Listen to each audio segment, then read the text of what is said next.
Hello everyone, welcome to another video from Captain Hep's School of Flight. Today we're going to talk about spins, what causes them, and how to get out of them.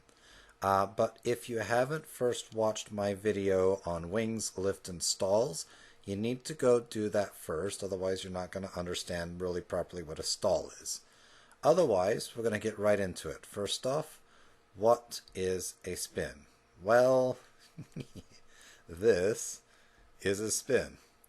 So, you've got the right wing and the left wing stalled, but the right wing, in this case, is stalled more than the left wing.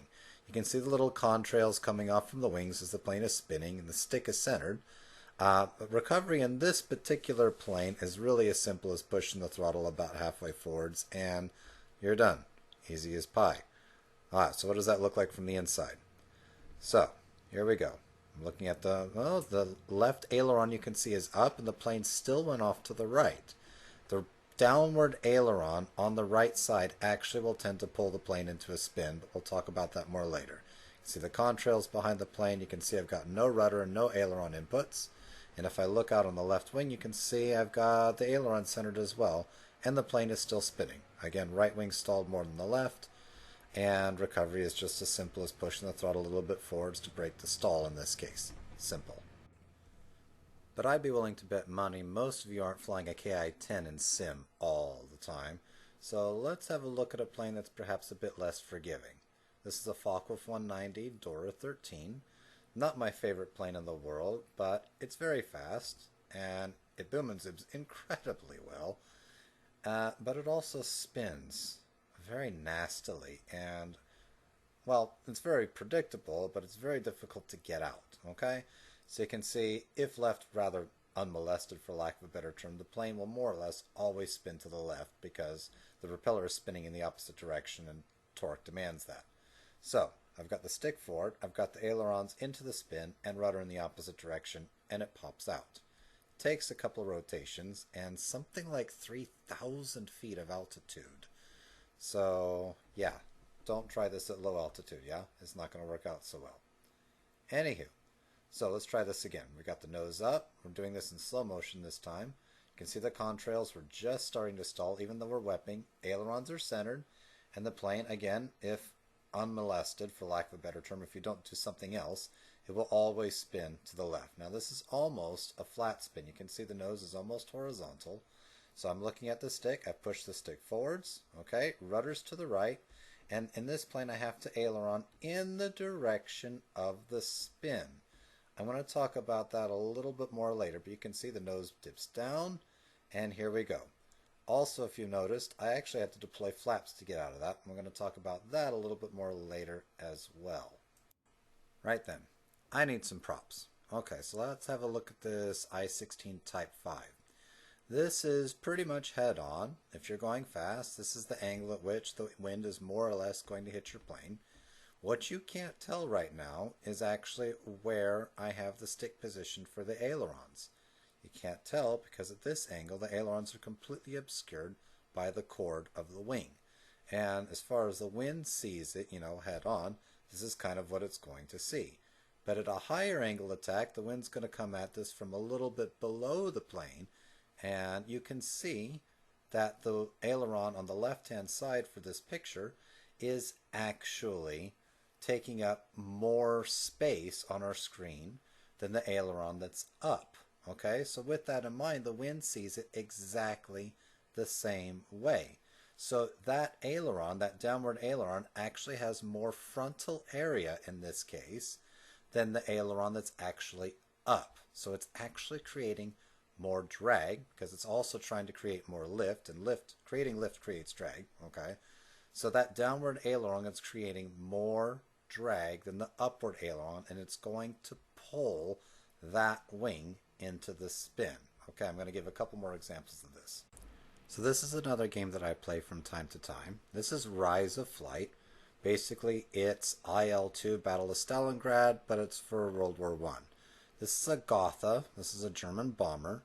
And it has the absolute worst case of adverse yaw I've ever seen in my life. What I want you to notice is when I move the stick back and forth, you can see the ailerons are trying to make the plane, bank right and left, but it's having a really hard time. Every time I try to bank to the left, it actually pulls that wing with the downward aileron in that direction, almost completely negating the aileron's, desired input, because it's actually, when it pulls that wing back, the wing that actually has the upward aileron, you can see, moves forwards, and it actually, whoops, generates more lift even than the wing with the downward aileron, because it's moving physically faster. You can see that was almost a spin right there. But what if I don't even use the ailerons with this plane? Ha! Who knew? This plane is actually very controllable if you're just using the rudder. Why? Because it just helps you to speed up and slow down each wing just a little bit.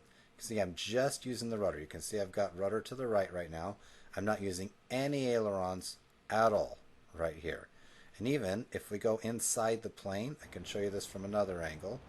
We're going to look down. You can see there's the control wheel right there. And you can kind of see the rudder pedals a little bit, but you get the idea. So the ailerons are centered, and I've just ruddered off to the right, just gently. Nice, easy, coordinated turn. Piece of cake. Coincidentally, you can actually also effectively steer this plane with differential thrust. If you look on the bottom right, you can see what I'm doing with two different throttles on this thing. And this is something you actually can't do in War Thunder effectively just yet, because you can't actually assign two different axes to two different engines, or three different engines, four different engines, so on and so forth. You get the basic idea.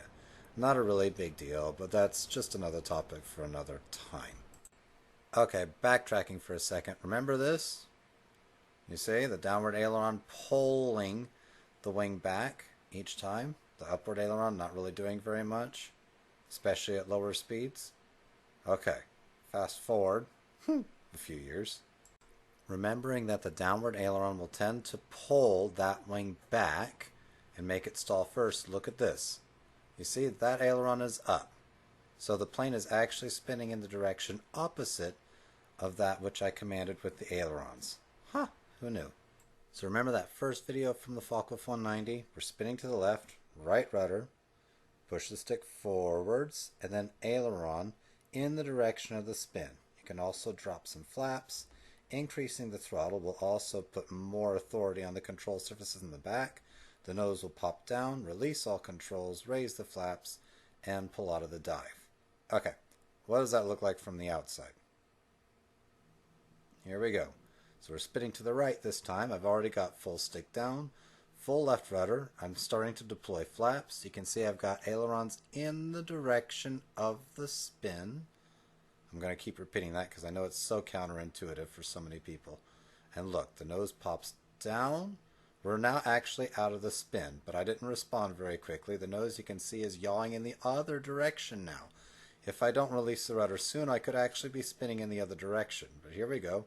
Rudder's released. You can see I've got full flaps, and I need to pull those in really soon, or this plane is going to just rip them clean off. So here we go. Flaps in. Very simple. Pull out of the dive. Done. Okay, time out for a sec. We know how to get out of a spin now, but if this happens to you at low altitude, you're dead, no matter what you do. Wouldn't it be cool if we knew how to not get into a spin in the first place? Well, funny you should ask. There are actually ways you can counter a spin before it actually fully develops. Let's have a look. Okay, so in just about any plane you fly, if you start to pull too hard in a turn, even at speed, you can see I'm going 250, almost 300 miles an hour right here. But if I pull too hard, you can see it shaking, starting to stall, and it dips. What do? You immediately counter with rudder in the opposite direction. Unfortunately, you can't see my rudder pedals in this footage, but you get the idea. As soon as it dips, as soon as that wing starts to dip, watch the pedals, rudder the opposite way. You see? As soon as it stops, release the rudders. You might have to dance on them a little bit. You see, I started to go the opposite way just for a second. That was the wrong way. Here we go. Just like that. You see, it stops the spin before it actually starts. You're probably not going to stay on whoever's tail you were trying to chase, but you get the idea. Alright, so from the outside, we're in a turn. We're going to speed up this turn. We're tightening it up. And we're going to switch. Whoop, there it goes. Stalled. Did you see that? I'm going to slow this down just a little bit. Okay? So here we go. I'm going to turn left. I start to pull. I'm pulling tighter. Tighter. There's the contrails. We're starting to stall. It's going to dip the left wing, rudder right. You can see the rudder moving. There it goes. I've stopped the rotation before I've fully developed into that spin. You see? And then after that point, I can start to use the ailerons to correct and pull out of it. And there you go.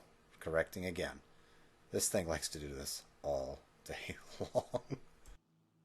Some planes, like 109s and Lavochkins, actually have leading edge slats on the outer edges of the wings. If you don't know what those are, I hope you watched my other video on wings, lift, and stalls. But these actually provide several different benefits. They help to prevent the outer edge of the wing from stalling at high angles of attack, or in particular hard turns. You can see they're actually gravity driven. If you pull hard enough on the stick, the slats will actually pop forward automatically to help keep the outer edges of the wing from stalling and to help keep the ailerons with just a little bit of control authority. So recovery from this plane, if you don't develop into the full spin, is actually hands off. Just released all controls. Now in this case, I wasn't paying attention. I made a mistake, and I actually managed to get myself into an inverted spin just for a second there. So recovery is the same, except I actually had to pull on the stick instead of push on it, but still opposite rudder, and we pull straight out. The plane is actually surprisingly forgiving. A Lavochkin is the same way, only actually even a little bit more forgiving. So we're going to look at this one more time. You can see the slat popping forward as I start to pull into the turn. As I start to pull farther and harder, the plane starts to snap. But if you just let the stick come forwards a little bit, it will usually recover actually on its own. You might have to do a little bit of dancing on the rudder pedals, but you can see it's actually very simple and easy. Just kidding. Easy to keep this plane in a pretty hard turn right on the ragged edge. That ragged edge isn't always enough to keep up with a Lavochkin, or certainly not a yak, but it's easy to keep it right on the edge and actually get the absolute most out of this plane. Watch the rudder pedals. You see, I don't have to do anything. Just bring the stick a little bit farther forwards, and you're usually good. The end. Okay, so one last quick review before we go. Alright, so if you're in a spin, opposite rudder, you can see, push the stick forwards, aileron in the direction of the spin, deploy combat and or takeoff flaps, full throttle or close to it, and wait till the nose dips, then immediately retract the flaps and pull out of the dive. But if you're smart and you're being very proactive, if you're getting into these spins and the hard turns, you can catch it. You see, look at that. As soon as the wing starts to dip, opposite rudder immediately, just like that. You see, watch it again. We're going to start to pull, it stalls, catch it. Immediate opposite rudder, release the rudder as soon as the rotation stops, you see? Just like that. Okay, so that's it for now. I hope this video was helpful for you. If it was, feel free to like, comment, subscribe, and share this video with your friends, because if it was helpful for you, then it's probably going to be helpful for somebody else. Okay? That's it for now. Until next time, happy flying.